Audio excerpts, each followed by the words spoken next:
Hello, gamers of all console persuasions, because I have multiple consoles now. So I'm like the fucking Avatar, man. I have an Xbox and a PlayStation and a Switch and a PC in my house. I have all the elements. It's an Xbox 360, but it is all of the elements. It fucking counts. Old Ang Silver over here. That's me. That's me. Me and Cora just gaming super hard. Cora definitely games, to be fair. Oh, of course. Her and her girlfriend fucking rip it up. Yeah. Oh man, absolutely. yeah. Hardcore, like 12-hour Twitch streams. Oh, they stream. Yeah. Welcome to Games and Feelings, an advice show about playing games, being human, and dealing with the fact that those games will involve other humans. I am your host and question keeper, Eric Silver, and the piece of clothing from video games that I wish I could buy from just a regular, real-life retailer, Sonic the Hedgehog sneakers. I know that they've done versions of this before, but really if I could get the actual sneakers that look the most like the sneakers, but also look like it was on a foot, because like they did Mario's boots at one point for the Mario movie, and they just look like giant boots, and I don't want to look like Sonic. I want to have Sonic sneakers. That's what I would like. Sure, that makes sense. Hey, Jasper Cartwright, perpetual guest and also co-host of this podcast. What's up? I've been upgraded, everyone. We must have hit a stretch goal on Patreon or something, because I've been upgraded. What's a piece of clothing you wish you could wear? So like my immediate one is like someone from Final Fantasy, like a Cloud or something, like get that dope coat or something like that. But that's a good one. If I'm gonna be sort of slightly less, no, in fact, it would probably have to be I don't know why I like coats. I live in England. It's That's wet all the fine. time, so coats are going to be an option. Adam Jensen from Deus Ex, that overcoat is fly as hell. It is. I think that the fact that so many of these like edgy characters with like trench coats with dusters, like they don't exist in real life. That's why they look so good. Like no one looks good in a duster in real life. Well, it's because they're nowhere near as fitted as they are, right? Like exactly. It's like, we're talking about someone getting a tailored duster jacket and wearing it all the time. And it's like, realistically, the only people, there's like probably like one or two cities in America and then like England are probably the only places in the world where it's like temperate and rainy enough for you to wear a jacket, like to spend that much on a coat, because you're going to be you need to justify wearing it all year round, right? You can't be tucking that bad boy away for a few months. Even England, honestly, it gets a little warm for a big old jacket. But also, I would say the UK and various countries in England only have the places where you would go to a tailor to make that happen. Like I'm thinking about Savile Row, which again is incredibly expensive, but at least it's named. In the United States, it feels like you need to go on like a geocacher quest for you to find a good tailor. So at least like there's a tradition of it in Europe. Oh yeah, that makes sense. Yeah, you absolutely definitely could. It would cost you a lot, but you would absolutely. But at least like you would know where to go, right? Yeah. That's something that's like incredibly gatekeeped by the ultra wealthy is good tailoring in the United States. Yeah, that makes a ton of sense. Oh, I'm gonna throw out one more actually, because I think I'd be annoyed if I didn't say this. Please. Ezio Auditore's like jacket from Assassin's Creed has to be up there. Like if that wasn't a weird thing to wear all the time, 100% I would wear it all the time. I'd be jumping from like the fourth stair in my house, and then every time I see a cowl, I'm like, someone wants to be a rogue here. I feel it, and it's me. I also want cowl sweaters at all times. 100%. It's 100. A little peak on that hoodie. Little peak on the hoodie, make you look like a bird. Cool. There was I think it's called Volari, was a company that makes these. Like it's like a nerdy clothing. Oh, yeah, sure. But it was like more inspired by, like you can't wear the whole thing. Yeah, it's kind of like a sweatshirt. I think I've seen those before. Yeah. I'm kind of a big fan of that stuff generally. Like me and my wife always describe it as geek chic. Yes. It's like where the idea is like if you were just looking at it, you'd be like, oh, it's just a cool hoodie. Yeah. But if you know what the game is, then you're like, oh, that's a sick hoodie. You know what I mean? Like that's the kind of like, there are a lot of companies making good shit of that now. Like this Yeah. is not. I'm not being disparaging. I think that this stuff is super super cool and it's really high quality. I feel that way about Pokemon stuff now. Like you know what I really want is like a sweater that has the big Team Rocket R on it, and like and like I want it to be high quality. I want it to look sick, and I know it exists. I just have to go find it. Yeah. Or like a big R on the back with a little R on the front, you know, like where Yeah. you'd normally have like a clothing logo or something. So it's like, you know, like I said, it's like, oh, cool. That's a cool hoodie. I feel like I recognize that from somewhere, you know? Yeah. You can get it from like Redbubble, but then like I think the Pokemon Center had it at one point, but then of course it's sold out because it's the Pokemon Center. So it's like, and then you got to spend like $200 on it. Sure. But you know, it is what it is. The reason why I was asking is that first of all, I do have a PS5 now, and I did 100% Spider-Man 2 already. Yeah. Oh man, I'm so jealous. I haven't even been able to buy it. Dude, I was sick for 3 days, including all of Halloween weekend. So that's what I did. God, I'd love to be sick for a couple days.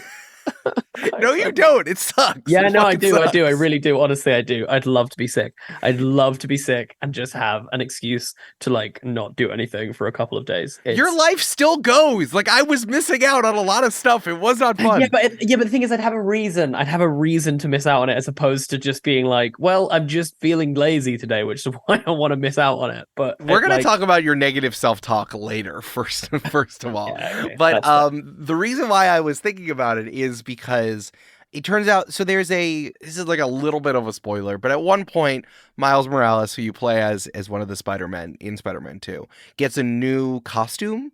And I genuinely thought when you said, this is a bit of a spoiler, you were going to be like, Miles Morales dies. And I was going to be like, what? You cannot say that. Yeah, Venom shows up with a gun. It sucks. I didn't like it. 5 out of 10. And it's weird that they made me do a quick time event to shoot Miles Morales. But so he gets a new costume for like kind of the later part of the game, and then it turns out that the costume is like Adidas is making like a long sleeve version of the costume. Like it's like spandex, but then there's like a top, which is like an athletic shirt, and then like pants which mirror it, and then he's wearing these Adidas shoes, which are the same, and they're like $230 the shoes. And here's the thing: the costume they chose was the worst one in the game. It's not bad by any means, but it's definitely the worst one you can choose. And I immediately switched off of it as quickly as I could. But now knowing it was a brand activation, I got really pissed.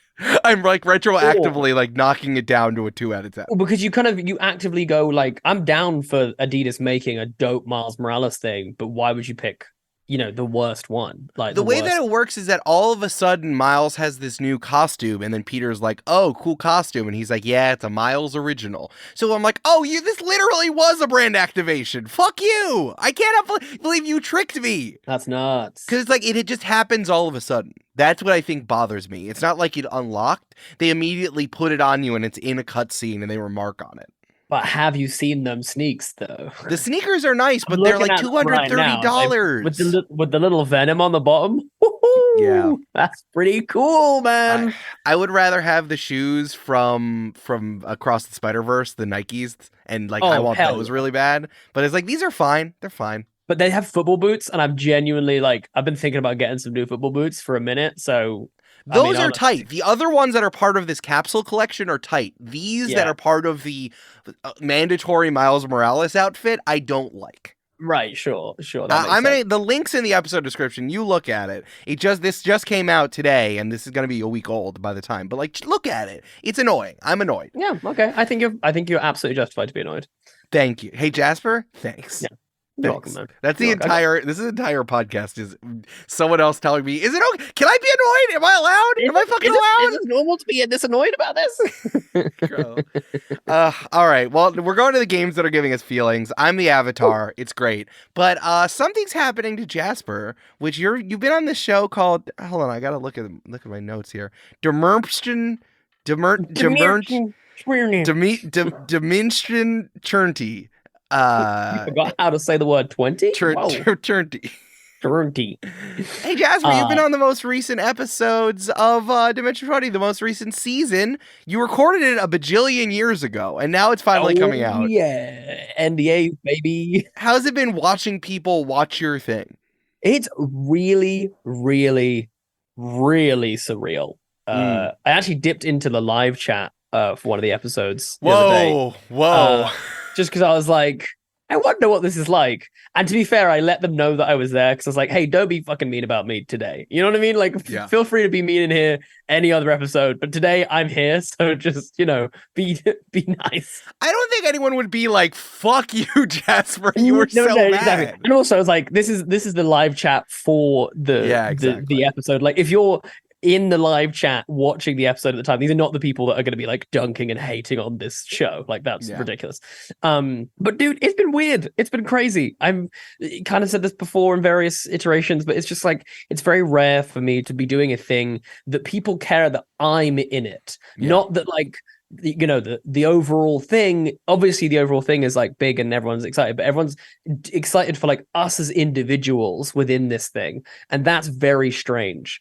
And it's kind of nice. It honestly feels kind of like gratifying to, have people really kind of like going into the minutiae of stuff that I was doing and actually like noticing some of the things that I've done. And I'm like, man, I've like never had that. Like to the point where people are like, okay, guys, crazy theory, but I think that Thorne's like doing this because, and I was like, oh my God, you nailed it. Like you don't know it yet because you won't know until episode 8 or whatever, but like you nailed it. And that's really cool that you're like picking up all these little things and these little moments. And like, I don't know, it just kind of means, it means a lot as a creative who's spent most of their life feeling generally undervalued as a creative. Sure.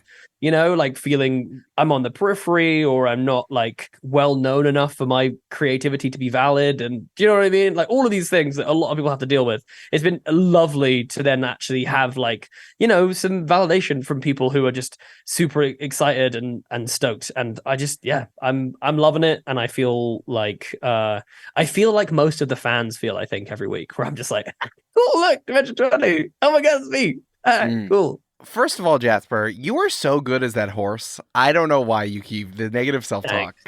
You are so good as one of the horses in War Horse. One of the horses who dies at the end of the show.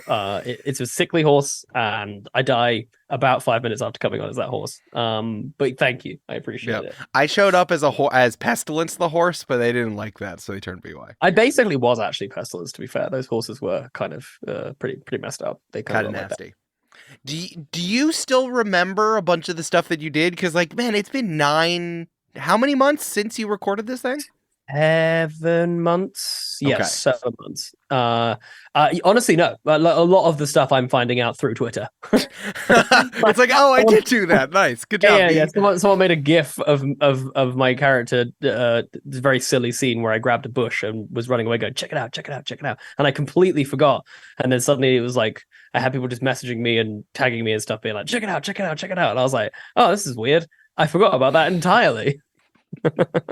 So yeah, I honestly rewatched the most recent episode and was like, oh yeah, this is like a whole episode that happened and I completely forgot about it. So yeah, that's nice. What's your favorite fan art you've gotten so far or have seen? Oh, there's been some wild ones, and it's like pretty consistent as well. Like people are turning up with some amazing stuff. Honestly, like I just love seeing Thorne in like different art styles. Like I saw one is this almost like slightly more like like the Arcane, it's like a 2D over a 3D model type art, and it was like I was like, damn, that's sick as hell. And most of that I have to go onto Tumblr to find it, which also means you end up getting thirsty stuff, which is that was something I was entirely unprepared for. Oh, sorry, you didn't want really thirsty things about stoats? That wasn't part of the No.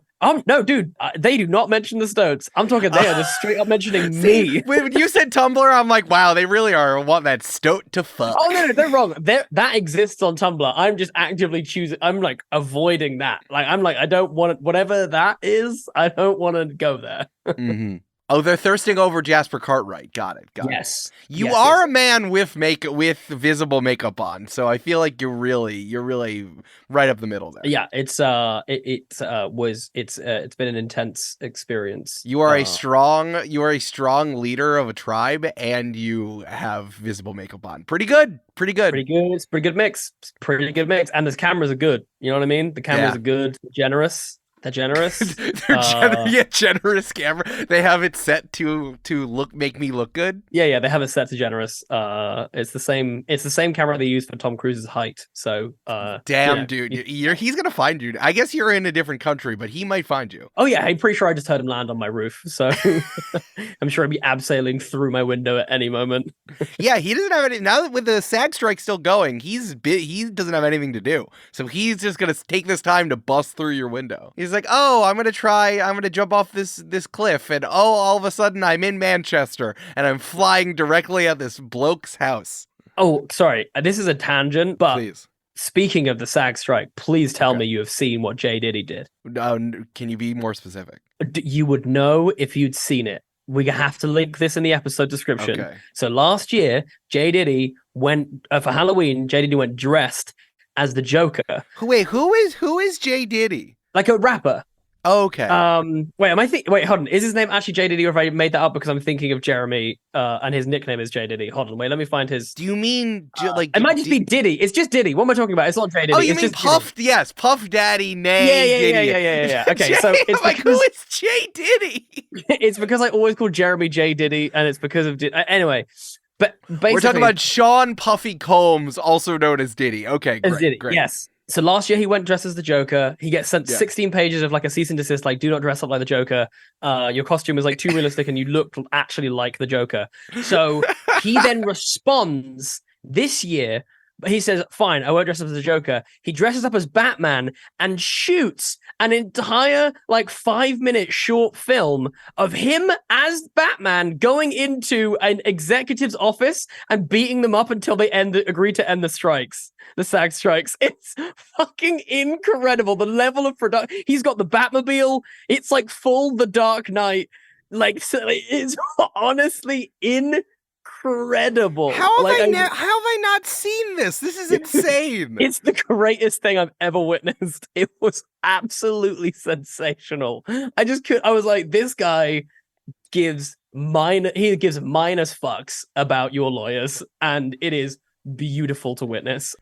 I understand this is like the smallest part of this, but you know that the fact that Diddy decided to dress up as the Dark Knight Batman is only contributing to in somewhere there's one point in the which is the best Batman column, and it's like, well, Diddy chose the Dark Knight Batman, so Christian Bale is the best Batman. Yeah. Well, I also think it's partly because he wanted to go because this movie thing is called The Darkest Night, and I was like, that is dope as hell. Like, that's pretty cool. That is extremely freaking cool. So, okay. On Halloween, Diddy was on Jimmy Kimmel Live on the talk show. And Diddy said, I'm reading from the LA Times piece that I'm going to be linking to in the episode description. Diddy said that Warner Brothers sent him a cease and desist letter threatening legal action for violating its trademark on the Joker character and saying that I did it too good. Hilarious thing to say. Dude, okay, seriously though, look at the costume. He actually did kind of do it too good. Like, it actually legitimately looks like the Joker. It's crazy. And then Diddy later looked at a camera as it zoomed in and said, tomorrow, Warner Brothers lawyers, can you see me? The head of legal, tomorrow, watch what I do. And then the next day he put out the video.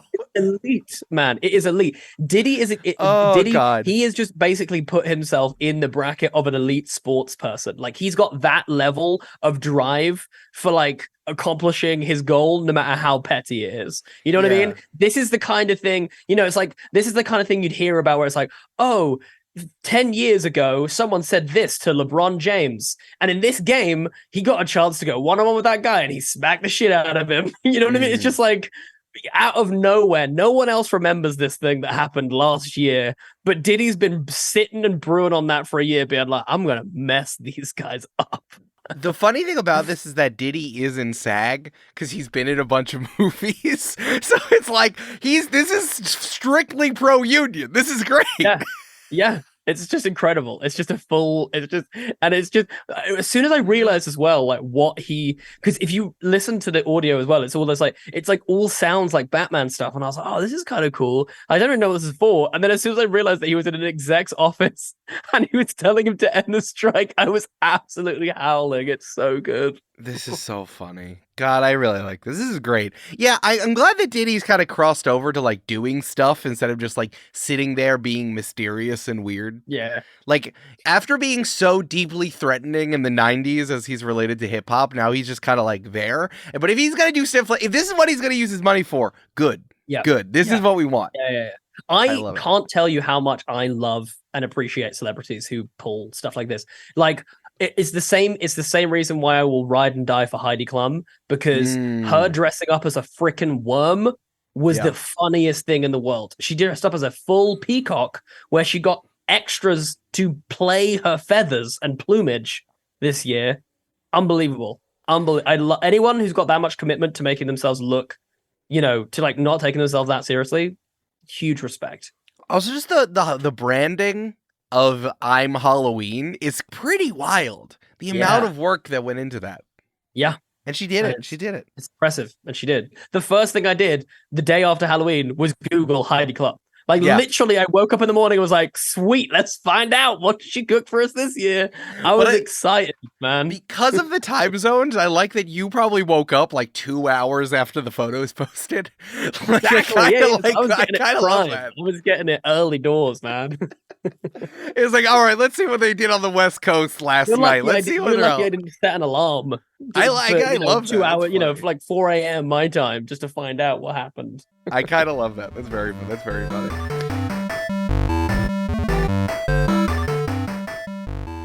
Hey, it's Eric, and since it's soup season here in the Northern Hemisphere, I made homemade chicken soup. I made my own broth because I got some chicken backs, and then I turned it into broth, and I carrots and onion and celery and egg noodles and a bunch of chicken in it, and it's so good, and you can have it. I made enough for everybody. We're going to have lunch first before you continue the podcast, okay? And you can just slurp that up while I do the mid-roll, all right? And if you're so thankful about having my soup, you might want more soup. And by soup, I mean content. And by more, I mean pay for it at our Patreon, patreon.com/games-and-feelings. Love being independent media person, especially in video games right now where everything's weird. But of course, there's a revival of people doing independently. If you want to support that, just shoot $5 over to patreon.com/games-and-feelings. And as always, shout out to our producer level patrons, Polly Burge, Kelsey Duffy, and Peyton, who encourage you to buy the game console that you want because it would make you happy. And that's ultimately what it's all about. It is a wonderful day to listen to another show over the Multitude Podcast Collective, like Spirits, a history and comedy podcast focused on everything folklore, mythology, and the occult, told through the lens of feminism, queerness, and modern adulthood. Listen, Julie and Amanda have been doing this podcast for 8 years. They've been innovating it. It's gone through so many different changes. There's new theme song, new art. But I know a lot of stuff about mythology because I listen to Spirits. I know about the Salmon of Knowledge, which is just like a salmon in Ireland that's really smart and you got to catch them. I know about the Alicanto, which is a Chilean mythological creature that eats metal and is shy. And when it's too full of metal, it can't fly. It's a bird. It's very, very funny. I know about, of course, the Greek and Roman mythology and Norse mythology and Egyptian mythology. I know everyone knows about it ambiently, but I know really specific stuff about it. And I know references that the classics, things that you will pop up in English literature. You gotta know so you know what they're talking about. And I can clown on Christian angels and the Christian devil because I listen to Spirits. And it'll make your life better. If you think this will make your life better, they have over 300 episodes. Some of them even have Eric Silver on them. You can dive in at spiritspodcast.com or search for Spirits wherever you download your shows. We are sponsored this week by Ravensburger Jigsaw Puzzles. Indulge in the timeless pleasure of assembling Ravensburger extraordinary jigsaw puzzles. Ravensburger's premium quality puzzles are crafted with meticulous attention to detail, bringing you an unparalleled puzzle-solving experience with a rich heritage dating back to 1883. That is like 40, 50 years before my family even came to the United States. That's wild. Ravensburger puzzles have become an integral part of families' lives across generations.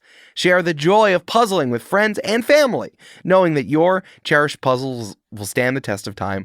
I can tell you this, I am an expert, because my wife, Amanda McLaughlin, is such a puzz master. She's always telling me about puzzles. I have so many more puzzles in my house now than I ever had my entire life, and now I know what good puzzles are. And Ravensburger brings you good puzzles. Are you up to the challenge? So shop Ravensburger today at your local game store or on Amazon. This is perfect.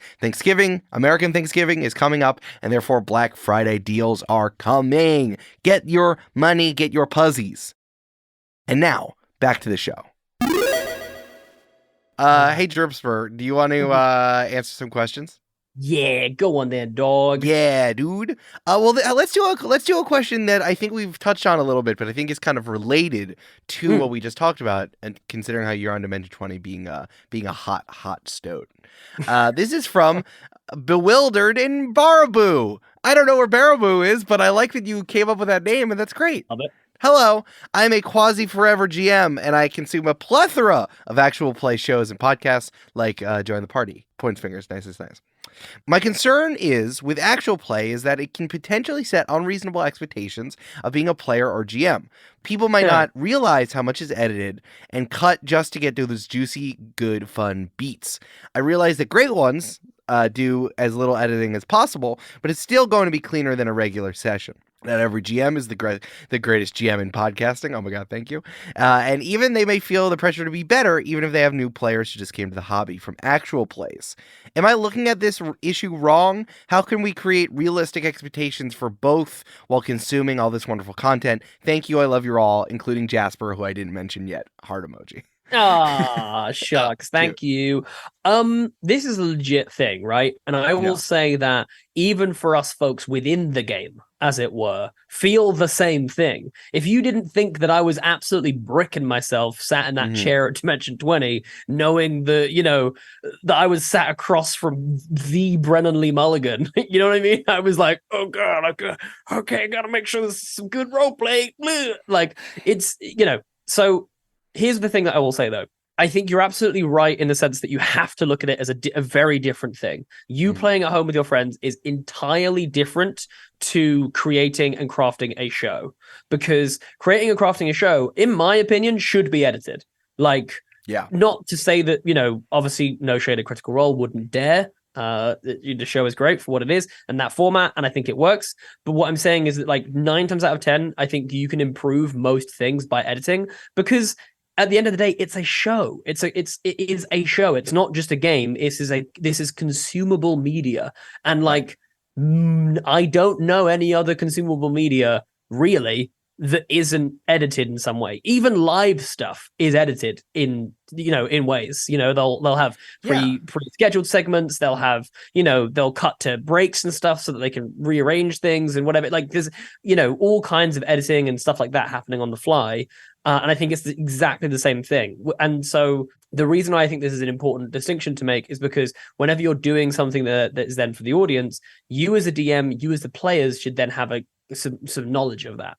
And that will normally dictate that you behave in a different way. If we were doing a home game of Burrow's End and we were just playing little Stoke guys, I promise you that story would have moved so much slower than it did. But we know players that we can't do that because Bria's got stuff that she needs to get to. So it's like there is a completely different mindset that you'll be in. And I think that if you feel like it's setting up expectations for you in terms of your home game, the thing that kind of helps me is like try and focus on the fun aspect as opposed to the trying to make some earth-shattering, jaw-dropping set piece moments or whatever. Like, the fun aspect is the thing that makes your home game better than watching an actual play. You know what I mean? Absolutely. Like, that's the thing that if you're imagining sat around with a group of friends and it's like, okay, what would be more fun than watching Dimension 20 or Critical Role? Playing and having fun. You know what I mean? So for me, focus on fun as the commodity by which you are gunning for within your home game, and not like quality or emotional moments or big overarching narrative stuff.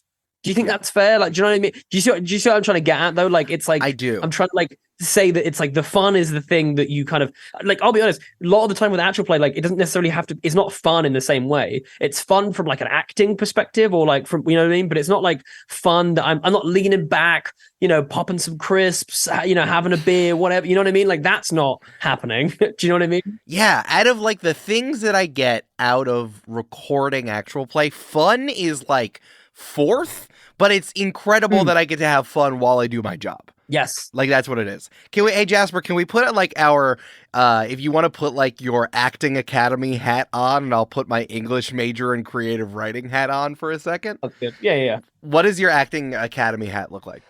My acting academy hat looks like a big old oh god, I was gonna go for like a sorting hat thing, but we don't like Harry Potter anymore. So hold on. Let me think. It can still be a big wizard hat. No. You know, I want it to be the opposite. Actually, I decided that I want it to be a tiny little kind of like Mad Hatter style, like a little floral number. It's like a top hat, but it sits off to the side and it's tiny.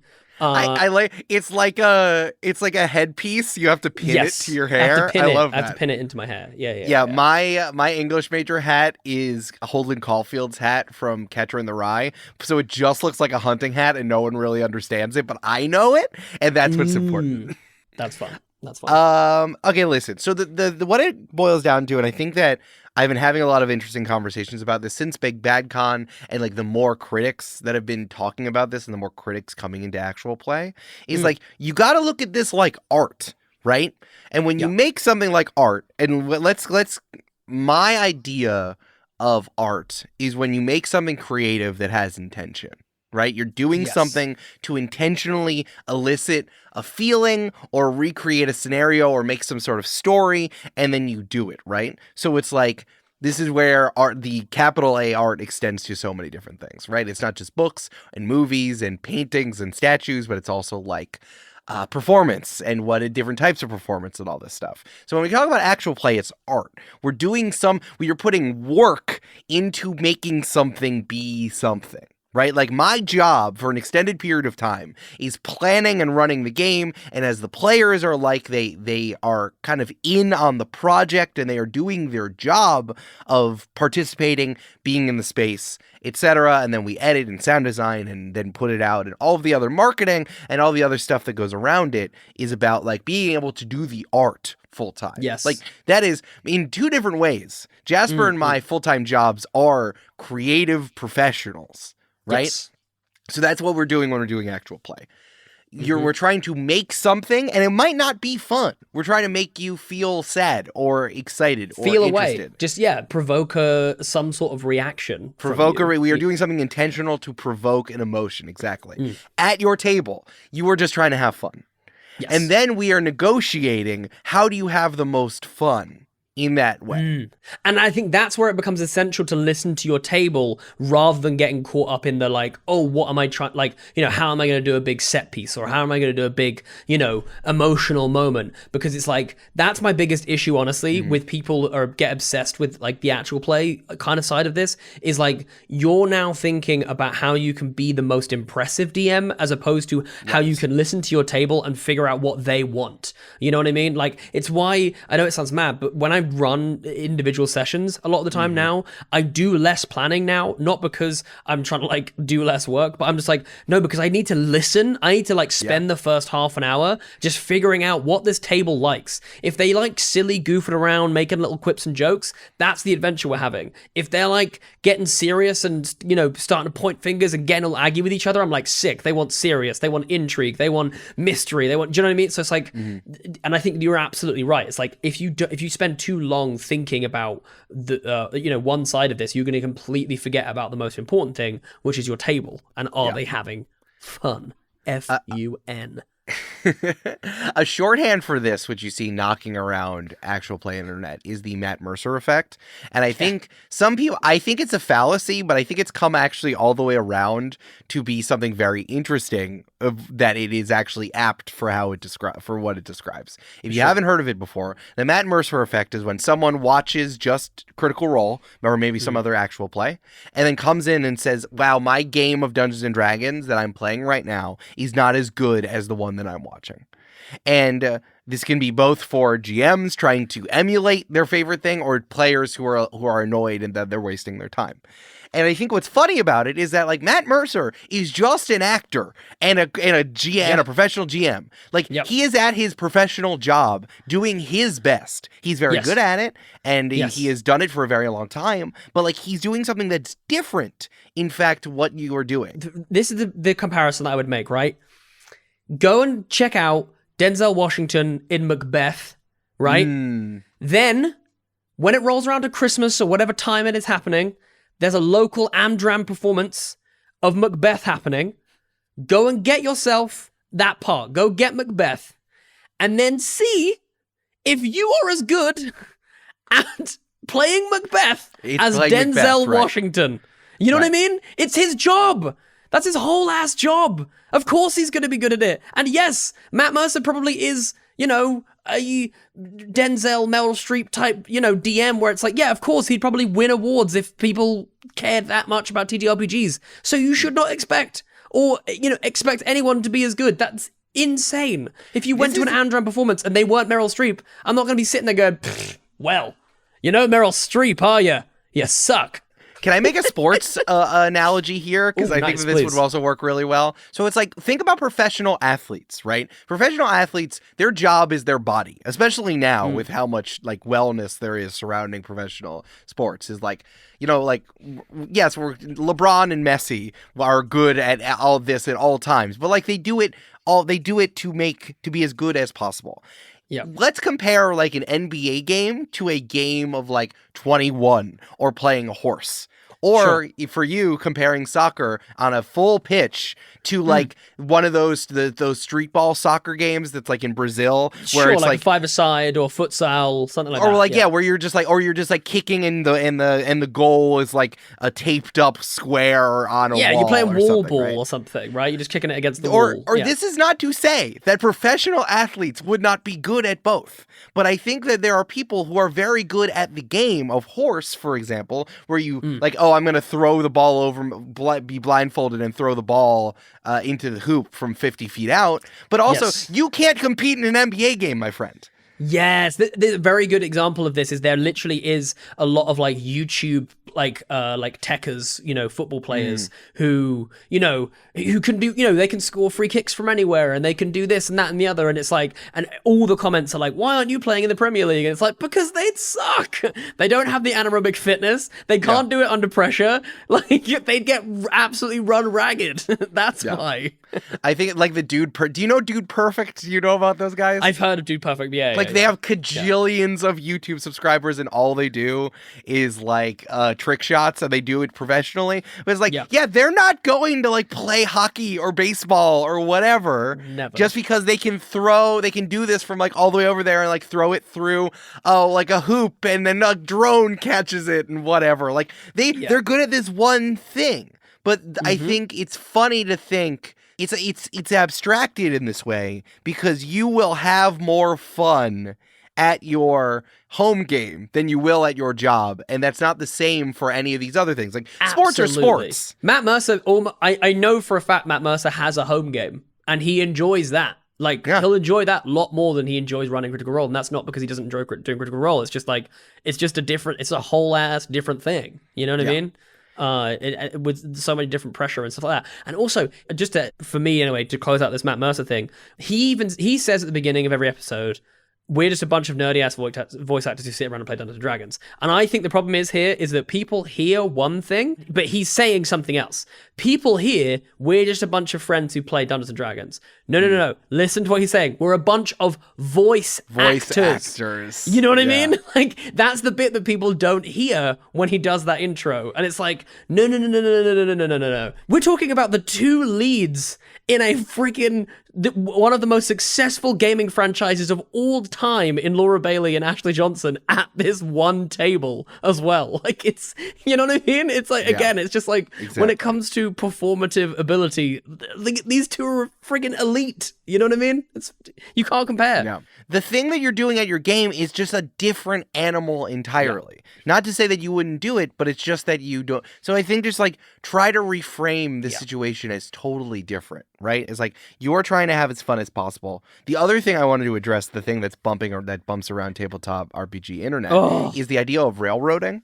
And I think that that's the problem when you're trying to tell a story. You're trying to tell a story, right? The players have an obligation almost to go along with the story because they know they're doing a story for recorded stuff.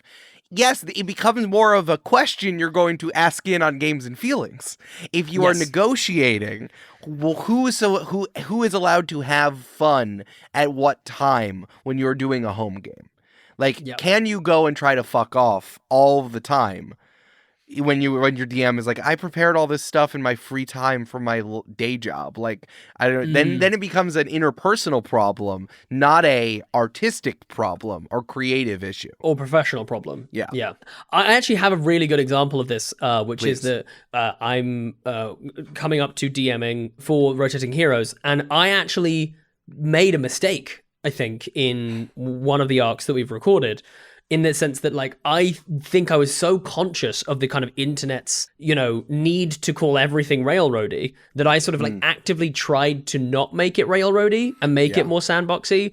And it kind of has meant that, like, I'm having to do like a lot of edits in post because it just sounds messy. It sounds like sloppy at times where I'm just like, oh, that's not what, that doesn't feel like an organic, fun thing that's happening. It just kind of feels like there's a lot of them trying to figure something out that's sort of unnecessarily complicated and means that it's harder for them to just do their job, which is just like react and play and be in the moment, And so, I think that, the railroading thing is a really, really good point because it's like, I truly don't think that you can have a online game unless you do the CR format.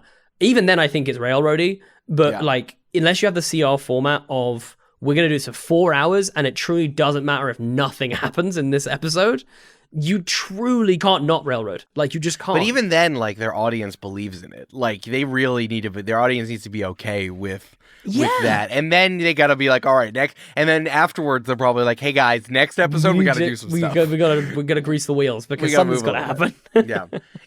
I find actual play to compare to video games. I feel this way now that I've been playing PS5 exclusives for now that I'm feeling this way. It's like, you really do get led through the story. You got to do the thing that the video game person lays out for you. And very similarly, that's why, ladders are yellow. So you see the ladder and you go up the ladder, right? You got to play the game that they laid out for you. And I think that that's similar to how the games that actual plays are constructed is like a video game. Is like, I want everyone to do their best in it, but it's like we are moving from one place to another because there needs to be some sort of coherent story along the way. Yes, it's dynamic and changes, but it still is it needs to have some sort of thread. Yes. And I think that this is actually a really good comparison because I think that if you imagine like your Sony exclusives, which are very linear, very kind of like single player focused, this is the story it lays out. Those are basically like movies, you know what I mean? And I think like that's kind of like the difference between Spider-Man that 2 and felt like a movie a lot, it's a movie. Especially in the cutscenes. And it's a movie, but like honestly, it's like a movie that you just get like honestly like a tiny bit more agency and a lot of fun swinging around and beating people up. Like that's kind of what's like Spider-Man 2's.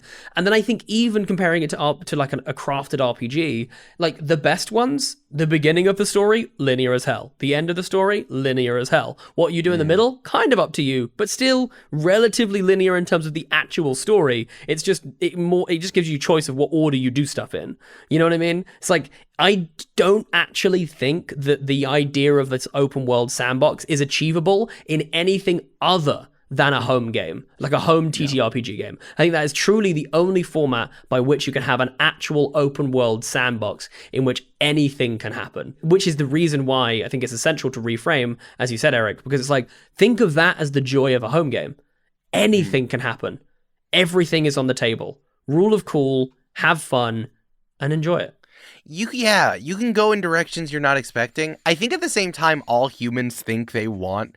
Like, this is very philosophical of us. That's what I mean. I think all humans think that they want this open world, but I don't think they do. No, all they of don't. Our favorite games, they have stories. They have beats and stories. Even the games that don't have stories, like GTA, the reason that GTA 5 is still obscenely popular is because on Twitch, everyone does role-playing streams. Yeah. Where they're all making up their own stories. They're making up their own stories. Which only came out of it. It was a very organic storytelling sort of thing that popped out of it. I saw a tweet recently that Starfield, which is the new Bethesda game, it's Skyrim in space, that someone was like, hey, it's weird that no one's tweeted something like, wow, I love this companion from Starfield. Like, even at this point with Cyberpunk 2077, someone was like, oh, I love this stuff, even if it's a mess. Like, when you think that people want, like, the endlessly generating AI bullshit that we're dealing with right now, and plus some with Bethesda just doing what they're doing, and kind of just like, yeah, it's buggy as hell, but we made something really big. Don't you like it? I think that people don't like it. I think even in your home games, though, you should embrace the fact that you are trying to make each other laugh and have fun. And I don't think endless choice is the way for anyone. The endless choice, I don't think, is the world. Also, in a sandbox, even a sandbox has edges where you can't be in the sandbox anymore. Man. Yeah. And it has a bottom. Yeah. You know? And you have to like maintain it, or then you'll find poop in the sandbox. Don't want poop in your sandbox. Yeah. You got to clean the sandbox and make sure that you put toys in the sandbox. Yeah. People who say they want their DM to be exactly like Matthew Mercer are people who take a giant shit in a sandbox. I expect you to be okay with it. Right. So the point that I was trying to make with that is, like, it's come all the way back around. It is no longer the phenomenon where people are like, wow, you're not as good as Matt Mercer. It is where people come into games expecting their life is a movie. That's what I think is that's the issue. I think that it's like you think Matt Mercer is a god. He is an actor at his job. And that's where we've come all the way around with it, where I think it is still an apt effect, but it's describing something else instead of the thing that it used to be describing. Agreed. Yeah, listen, I love to, this question comes up every once in a while, but it's always worth refining, being like, it's art. It's art in the way that someone makes something for you. I think it's a super important one to discuss because it's like, this is essentially at the heart of all games, you know what I mean? Mm-hmm. And also all feelings around games, which is just like how we interact with these things and how they are viewed as a part of the wider society, the way that we talk about them. I mean, this would be a great future episode, which I definitely think we should do. We should absolutely like tackle game reviews as concept, you know, because I do think that, again, it's like a very, like, I don't know if you saw the post that the guys who made the Gollum game did. Oh, yeah. Oh, God, dude, it was so heartbreaking. And then what are they supposed to do? Right, the worst video games that come out are probably because someone forced them to do it too fast. That's always what it is. The King Kong game. The King Kong game. That's what I was referencing. Yo, yes. I literally just watched the review, and I could feel them trying to be nice. And they were like, "Hey, we're very aware that this studio had no time. They had 1 year to put out a AAA game, and that's why it looks like garbage. That's what happens. Completely, like, from the ground up as well. Like, it's not even like it had a predecessor that they're basing, like, 80% of the mechanics off of. It's like, no, just from the ground up. Yeah. That's why we end up talking about jobs so much on Games and Feelings. Is like, that's where we're at. Yeah. It's the games now are so much art and jobs more than it is just games. Yeah. And I think that's the right. Even when you still have your tiny hat on. Let's talk about movies for a second, right? Okay, this is like the abstraction of conversation of like a movie. When you're filming a scene, it's like, well, you're portraying real life on screen. Right? Mm-hmm. And then people then emulate their lives around what they saw in movies. And then it becomes an abstraction of how we live our lives because of our response to art. Whether we're talking about emulating characters we like or wishing our life was one way or another. And then when it comes to like, hey, is art all supposed to be good? Like, are we supposed, like Killers of the Flower Moon, which has been coming out and with Martin Scorsese's movies, right? This came up a lot when we were talking about Wolf of Wall Street. Yeah. When you're watching a movie, is the person on screen supposed to be a good person at all times? No, it doesn't. Yeah. But of course, like, what is our responsibility to each other or we have to have any sort of critical thinking when we're interacting with art? It's complicated. So when we're talking about actual play, you are filming or recording in whatever way a game, so we are taking something that's supposed to be for fun and then turning into a story and for art instead. So we are fundamentally changing what it's supposed to do, but we cannot let the art version take away the other thing, which is just the game. The relationship between people having some rules to govern, having fun with each other, and whiling the time away that we have on this mortal coil, right? Like, we can't lose the thing in the first place, which is just us humans bumping into each other. And I think that if we lose it too much, then our life is totally abstracted. I wonder whether this is a part of, if we're going to go down this slightly more philosophical route, I wonder whether this is a part of a general move, I think, in society to constantly blur the lines between like performance and performative stuff and curated narrative stuff. Like I feel like more and more now, we genuinely can't see the seam between the two, between reality and the performance and the art and whatever. Take, for instance, a lot of pundits on TV now. I'm not going to go down the politics route because we don't need to go there. But Jasper's super into Margaret Thatcher. So just Stan. Huge. A Stan. Just huge. Iron Lady Stan. No, I refuse to have that committed to anyone on the internet. I'm sorry. That was too far. I'm sorry. But I do think that, you take a lot of pundits, for instance, who operate in, massive, massive mediums now, and people fundamentally cannot recognize that they are giving a performance. Right. That they are, what they are saying, these absolutely ludicrous, outlandish things, hateful things at times that truly, like, another human being, I struggle to believe, unless they are genuinely bereft of a soul, I don't think that they are capable of saying that thing and actually meaning it. So therefore, it's a performance. But people are capitalizing on the fact that we, as human beings, kind of live in this sort of pseudo-virtual world now where it's kind of hard to tell the difference between the two. You know what I mean? We're kind of at a point now where it's like they're all just kind of blurring into one, amorphous soup. And it's like, well, how do you then begin to separate that out? And I think it's the same thing with this, right? It's like we kind of can't really recognize the difference between what is like art and performance and what is like reality. And it's like the same thing that I always get really really funny when people are like, I hate the fact that they made this sequel, or I hate the fact that they did this, or how could you do that to, it's like, well, no, you have no ownership over this thing. You bought a ticket to see the movie or you bought the game, fine, but that is where your interaction with this property ends. Like, I completely am up for fans having a voice and, having involvement over a thing, but when it comes to the actual product itself, it's just like, no, like, that's entirely a piece of art that someone made.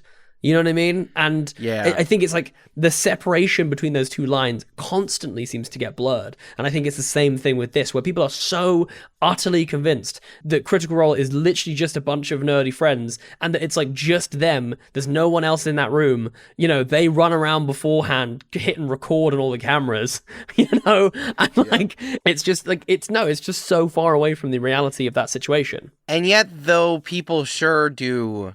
And this is not just CR, and I think that Matt Mercer does try to say we're actors when we do it, but it's like a lot of people says that at the top of every single episode. He says, but a lot of people. But I think it's like also this is why we end up talking about jobs so much on this thing. It's like, well, you sure do make a lot of money trying to pretend that you are just some friends or family members recording together, and therefore it's just for fun and it's just whatevs, even if it's not.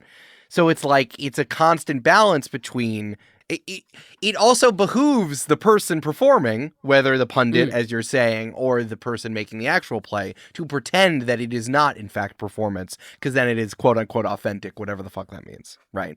Yes, and I think that's what I mean. It's like, we have gotten to a point where it is acceptable to basically just outright lie about the nature of what you're doing. You know what I mean? And like, basically, it doesn't matter. You're like, it's just me fighting against the world, me and my podcast. And it's like, What are you talking about? Your Patreon has like 10,000 people. You know what I mean? You've got this You have a staff massive of setup. 12 just for this podcast. You've been paid 50 million by Spotify to spread. You know what I mean? It's just like, Right. shut the hell up. What do you mean? It's just you and a podcast smoking cigars or whatever. You're wearing a DoorDash hat. Yeah.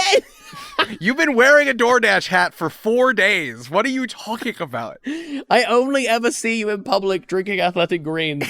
Like, what do you mean? I haven't seen you drink water in 3 years. You only have Red Bull in your house. This is upsetting. I'm worried about you. Yeah, I think that it just gets extra complicated when we're talking about games. Because it's like a movie is a movie, right? You're going to go do it. And I mean, yes, there's complications of IP and creative stuff and like who makes money off of what and whether you're supposed to just do what you think is best or serve the fans or a combination of two or let the person making the movie make the movie. Yeah, there's a lot of stuff happening here. But then like pour onto it, like, you know, when we're talking about streaming and actual play, it's like, should you yell at the streamer because they're doing a worse job than you could have done? I don't know. I don't know what the answer is. When you look at it from so many different angles, is like, should you be telling the streamer that they missed something or that they're doing a bad job playing this Mario game? It's like, on one level, yeah, I guess so, because you then go play the game and stop watching the stream. But at the same time, you're opting into the stream, so stop bothering the real person who's there. But at the same time, they're on stage and they know that. Like, it's a lot. There's a lot of push and pull. Yeah, of I don't who know. is responsible. I think this is one of the things. Is like, I think it's like if that person actively has chosen a platform and a way of communicating the art which elicits response, right? Then I think that maybe it's kind of fair game. I think you definitely still have responsible for being like a respectable. You still have to be a nice person. What I mean? Like, you still have to be nice about it. But yeah, sure. If interaction is a part of the medium, then sure, you can share your thoughts, fine.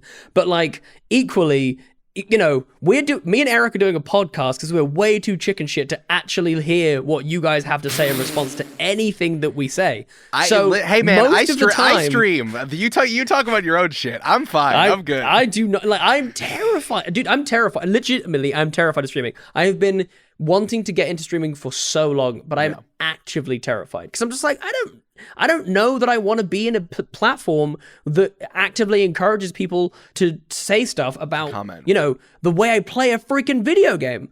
You know what I mean? It's like, no, that's my happy place. I don't want to dunk on myself by having some person online who has like a friggin', you know, 69420 hashtag whatever is their name tell me that I'm playing a game that I love wrong.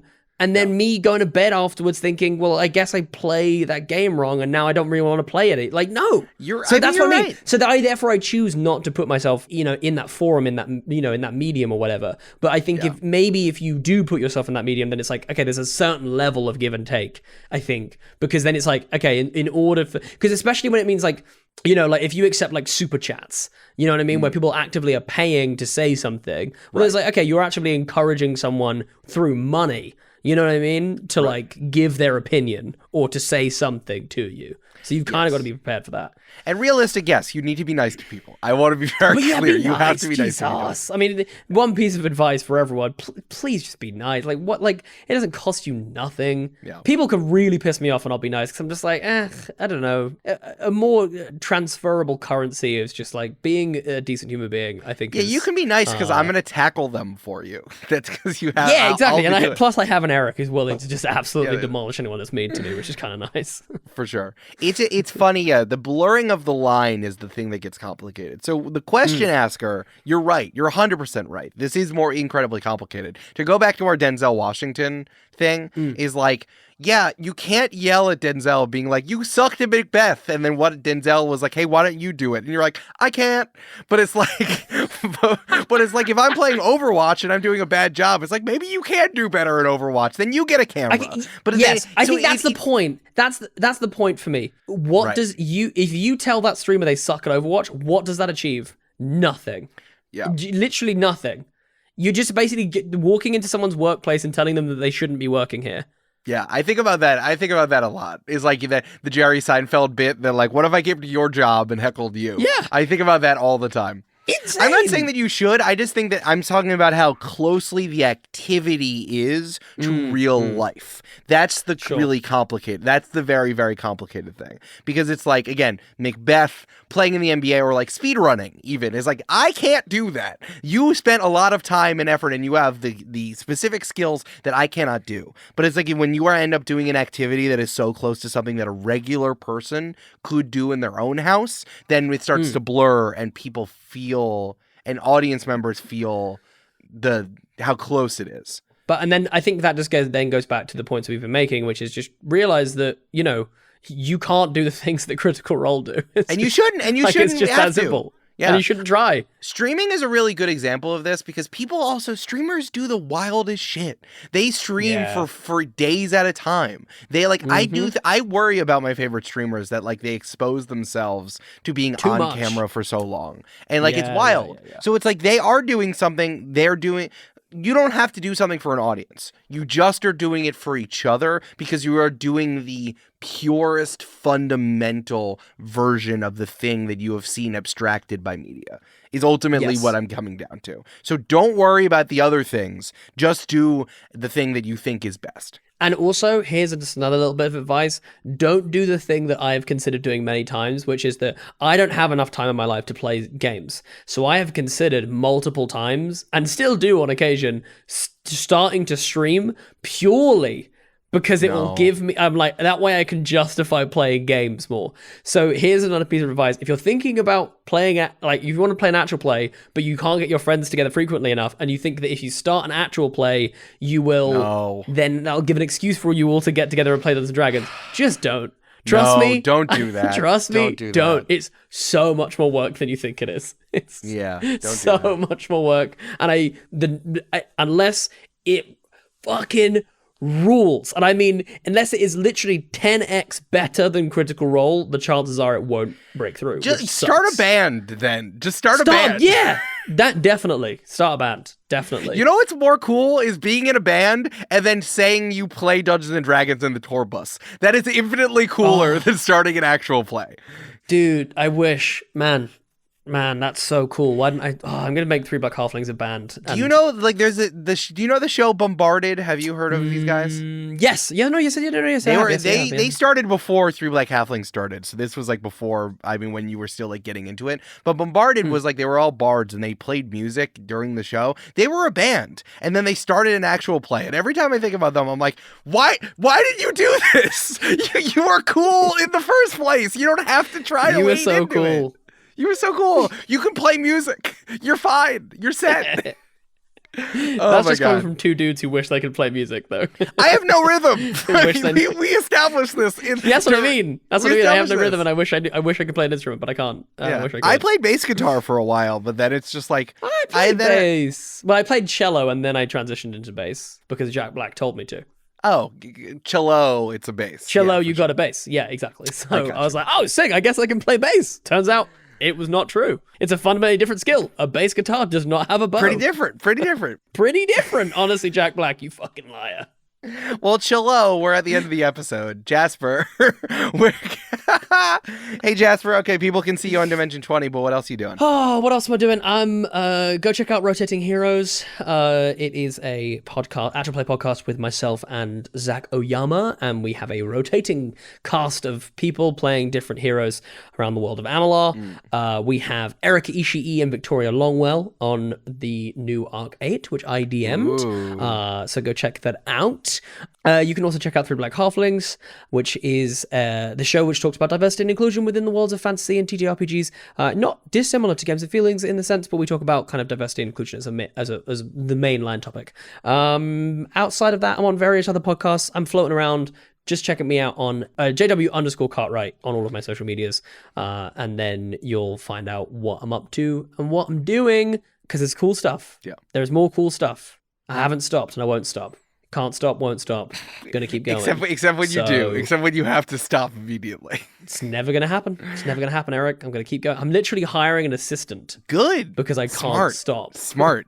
I'm really actually genuinely excited about it. I think it's gonna be pretty game changing for me. Eric, where can people find you on the internet? You can find me on the internet at L_Silvero and Twitter and Instagram, because that's my name if I was a Lucha Libre wrestler. Join the party, still going strong. Tell me about it, still going strong. Yeah, well, I'm doing other stuff as well. It's happening, it's changing. Bits. We're doing bits. Yeah. Also going to be in the NBA because I like basketball, so I'm good enough to be in the NBA. Everyone knows that. Super excited about it. Yeah, I'm the Avatar too, with all 4 of my elements in my house. So no, good. I'm playing PS5. I'm enjoying it. I'm jealous that you're playing PS5. I want to be playing PS5. Jasper, you can carve the time out too. You can do it. I promise. I'm going to tell you as soon as we finish recording about something that I'm currently working on, and you're going to realize that I do not have the time. Jasper, if anyone has told you that the person who has made you not have the time is you. Oh, no. I'm aware. Okay. But me is a psycho and is refusing to let me go. You is a psycho. You is definitely a psycho. Well, Jasper. Me is a psycho. Jasper, I am here. I have a game manual out, and it says... take a nap, read, play some video games, and there's nothing in the manual that says anything about feelings, though. I can't find it. My manual just says, keep working, you dweeb. Don't be You're weak. doing this to yourself. It's literally you. It's all you. The author of this manual is JW_Cartwright. So. Yeah, it's like Jasper says, never sleep. Never sleep. Keep going.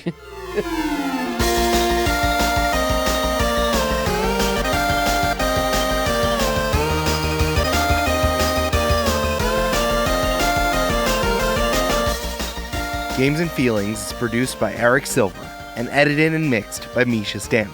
The theme music is Return to French Toast Castle by Jeff Bryce, and the art was created by Jessica Boyd. Find transcripts for this episode and all episodes at our website, gamesandfeelings.com. Until next time, press X to enjoy the podcast.